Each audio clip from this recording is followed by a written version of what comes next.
7년 지나면 탕감해 줄지 모르니까 신용불량으로 7년 살아보시겠습니까?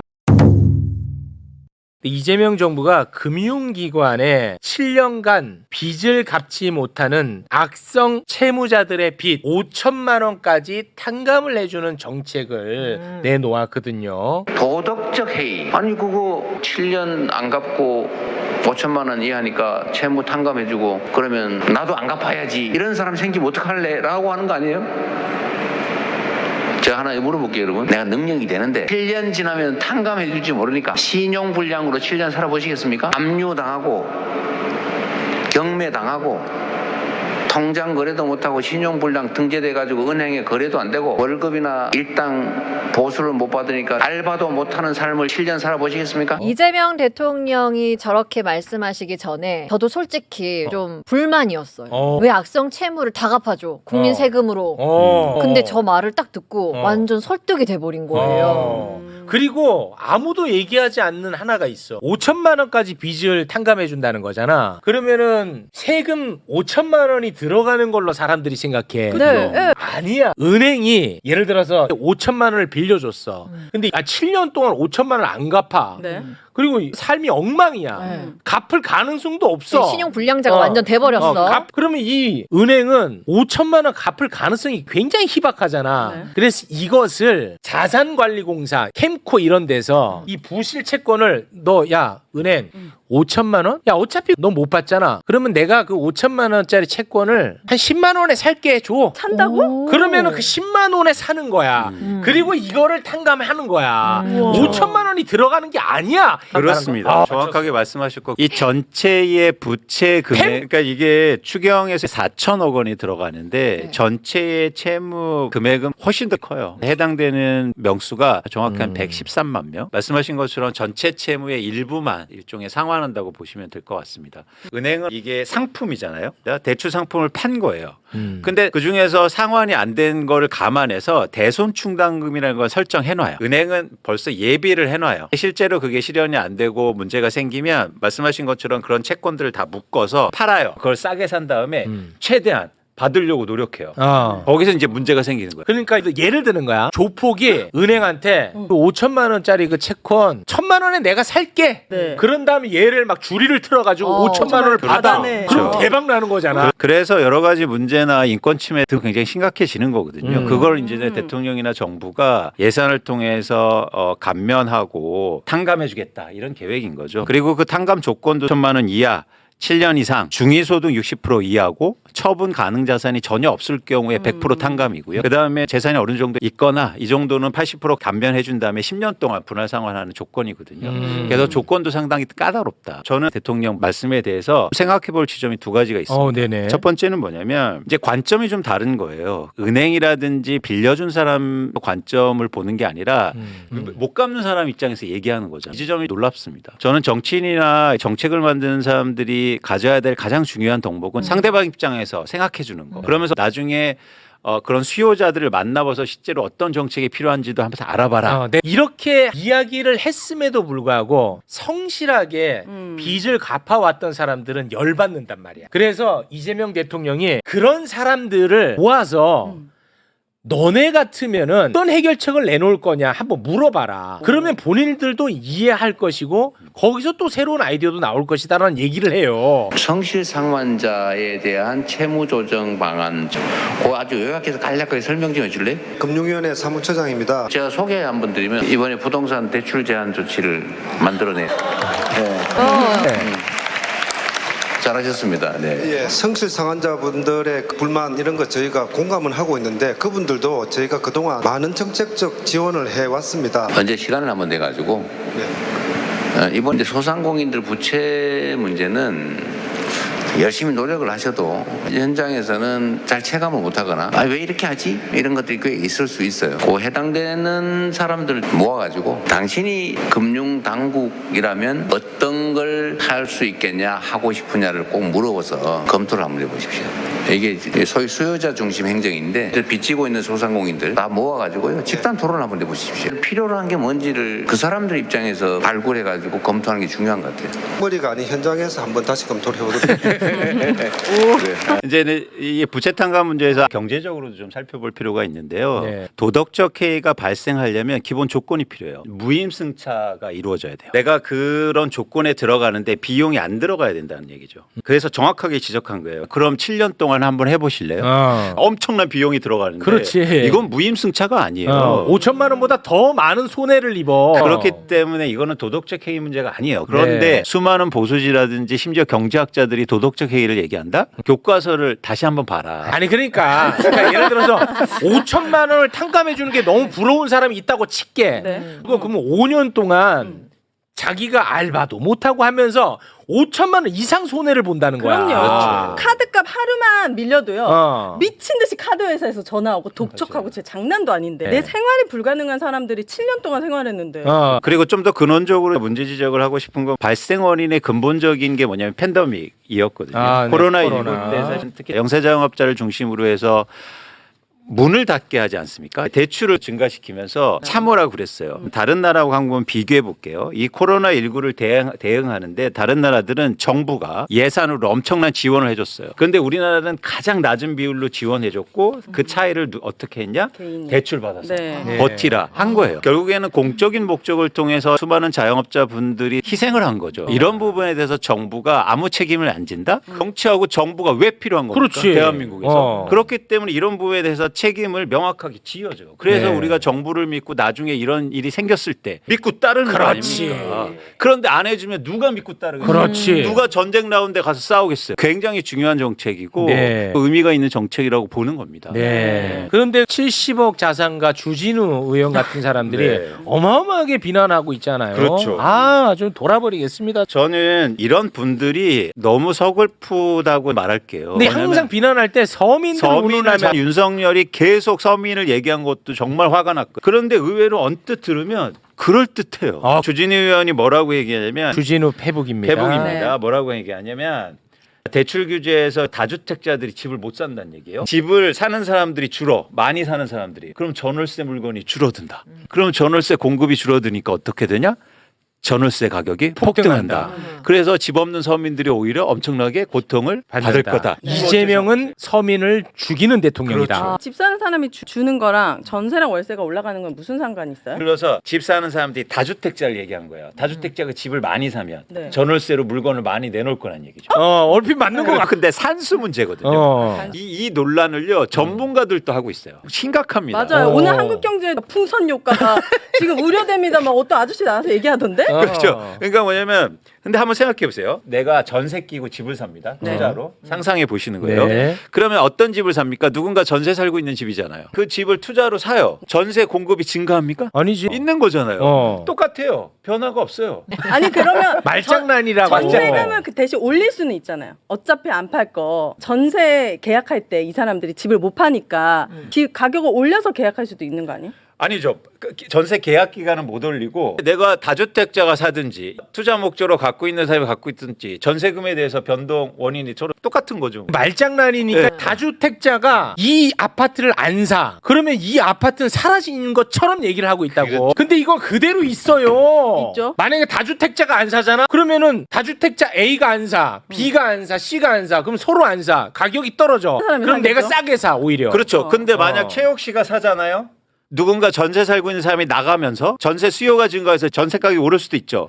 그렇게 생각하면 안 됩니다. 최욱 씨가 그 집을 사면서 전세 공급이 생겼죠. 내가 살고 있는 그렇죠. 전셋집 있잖아. 시장 재고 시장에서는요 변동이 없는 거예요. 말장난으로 하는 거라고. 그래서 다주택자가 많아지면 전월세 시장이 안정된다는 이상한 논리를 이건 산수거든요. 누군가 이미 다주택자가 집을 갖고 있다고요. 새로운 다주택자가 사든 투자 목적으로 이미 갖고 있던 똑같은 거예요. 그러니까 예를 들어서 주택의 공급이 줄어서 건설되는 게 줄어서 임대차 시장이 불안이 돼서 전월세 가격이 오를 수는 있어. 다주택자가 사든지 말든지 전월세 가격에 영향을 전혀 못 미친다고요. 근데 주진희 의원이나 보수나 보수 언론들은 전부 다 그 얘기를 하고 있다. 공급은 다주택자가 하는 것처럼 얘기를 해요. 그 사람들이 사람들이 공급하는 게 아니야. 이미 공급되어 있다고. 이 그렇죠. 사람들아. 그렇죠. 이미 아파트는 다 지어져 있잖아. 그렇죠. 왜 이런 논리가 들어오냐면 무주택자 당신들 이런 규제 좋아하지 마. 그래서 더 화내야 돼. 이런 식으로 논리가 구성되기 때문이에요. 네. 이걸 명확하게 할 필요가 있습니다. 다주택자가 집을 한 채 사든 두 채 사든 전월세 가격에 전혀 영향을 못 미친다. 네. 이미 재고 시장에서 구성되어 있는 상황이기 때문이에요. 전세자금 대출에도 이 6억 규제가 포함되는 거예요? 이거는 주택 살 때만요. 전세자금 대출도 계속 줄일 예정인데 고민해 볼 필요가 있다는 거예요. 아. 최근 10년간 전세 대출이 거의 200조 원, 100배가 증가했어요. 네. 와. 그런데 그 전세 대출 다 어디로 갔습니까? 네. 집주인한테 줬잖아요. 집주인은 그걸 받아서 또 집을 산다든지. 그래서 시장의 불안, 즉 가격을 상승시킨 원인이었다고요. 지금 정부는 과감하게 이 전세 대출도 줄이겠다는 방향성이에요. 전월세 사는 사람들, 야 전세 대출 줄인데 큰일 났어. 그런데 근본적으로 보면 집값과 전세 가격은요 정확하게 상관관계하고 인과관계를 갖고 있어요. 집값이 오르면 전세값도 오르는. 일시적으로 어려움은 겪을 수 있어도 전세 대출이 줄어서 그런데 장기적으로 보면 집값 안정에 도움되면 당연히 전세 가격 안정에도 도움이 될 거예요. 전세는 우리나라에밖에 없다는데 이 전세는 좋은 제도예요?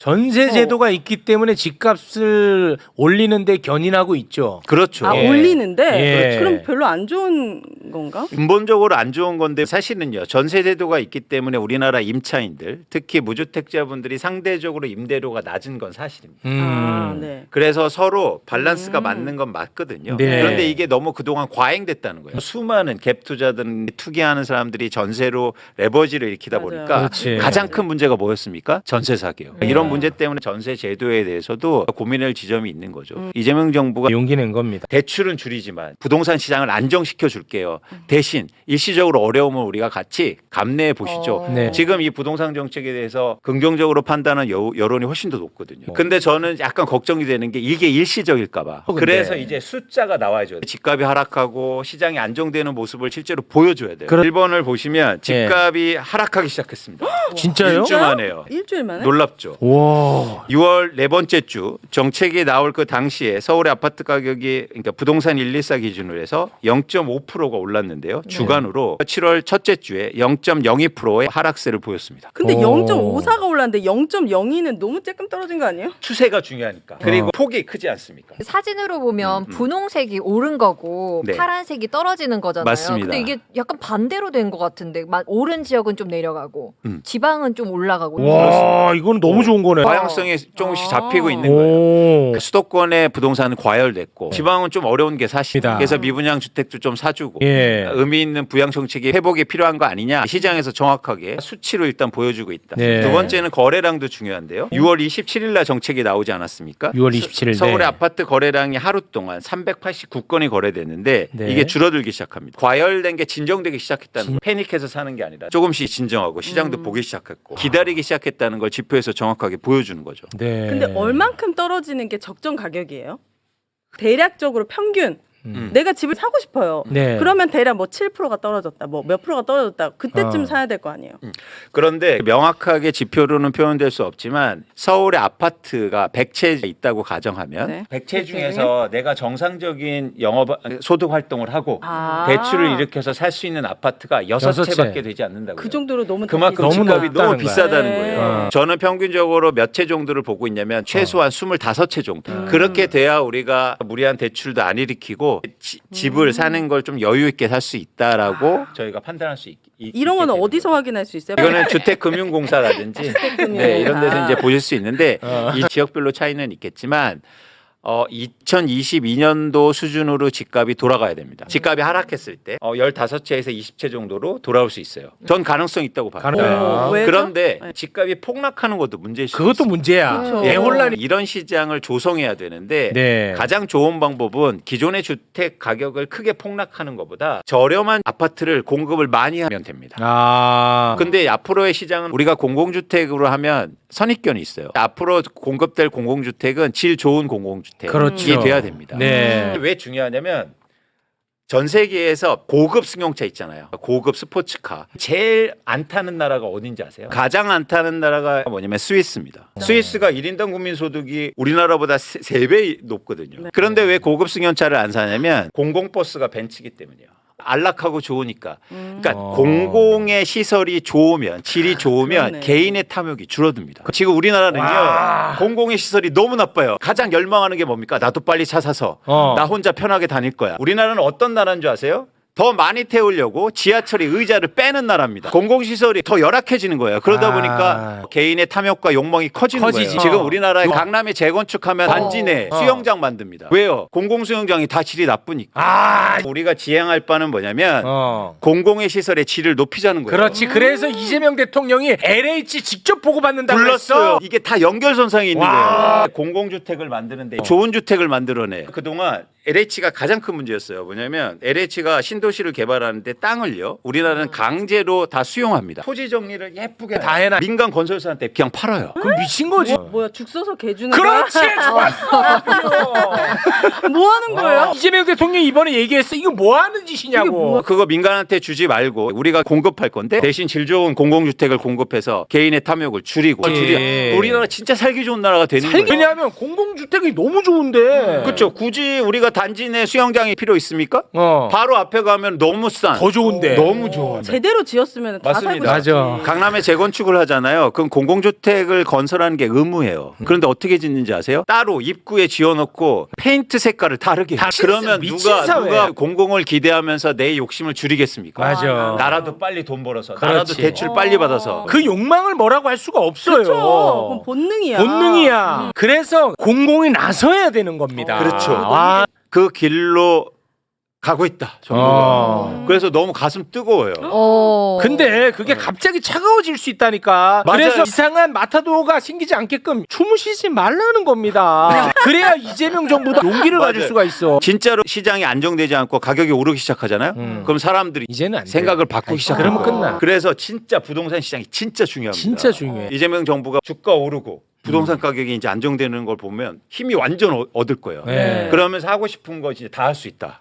이게 진짜 중요한 절체절명의 시기야. 부동산 얘기를 잘 안 하려고 안 해요. 하지. 특히 진보 매체에서. 안 해. 왜냐하면 옛날에 아픈 기억이 그거는 그대로 남기고 이겨야 될 거 아닙니까? 이겨내야. 제발 이 여론이 세력한테 지지 않았으면 맞아요. 좋겠어. 맞아요. 주진우 등등 지금 난리거든. 국민의 힘만 존재하는 게 아닙니다. 토건 세력들, 건축 세력들, 언론 다 그렇습니다. 건설사가 대주주인 언론들이 얼마나 많습니까? 예전에는 저 인터뷰도 많이 받았거든요. 네, 이제는 언론한테 받아요. 전화 안 와요. 전화 안 진짜요? 옵니다. 네. 제 의견은 예. 언론상에서 볼 수가 없어요. 그렇게 북한 좀 북한 가래. 북한 얘기에 북자도 안 꺼냈거든 이분은. 그래서 시장의 변화도 중요하지만 정부도 여기서 멈추지 않고 개혁의 고삐를 계속 당겨야 돼요. 그래도 지금까지는 시장도 반응을 해주고 여론도 뒷받침해주지만 진짜 나는 불안합니다. 계속 관심을 가져주십시오. 가져야 됩니다. 저는 그거 바뀌었으면 좋겠어요. 조건이 안 되시는 분들이 1금융에서 대출을 못 받아서 4금융 사채하고 계속 네. 이게 악순환돼. 그런 것들을 좀 구제할 수 있는 열심히 갚으려고 하는 사람들이 많잖아요. 직업이나 뭐 사대보험 안 된다. 돈 몇백만 원도 대출이 안 된단 말이에요. 네. 그리고 사금융에 쓰면은 이자가 너무 높잖아요. 맞아요. 문제가 뭐냐면 정책금융을 하는데도 15% 이자를 해요. 아. 네, 근데 어쨌든 국정 계획을 세우고 있지 않습니까? 가계부채 문제를 논의하고 있습니다. 제가 또 그 자리에서 자문위원을 또 하고 있고 열심히 참여해서 잠 안 자고 신념을 다해서 맞아. 열심히 도와주고 싶습니다. 그렇습니다. 이게 개혁돼야 됩니다. 개혁돼야 됩니다. 그러면 진짜 우리나라 진짜 대한민국 좋은 대한민국 간다.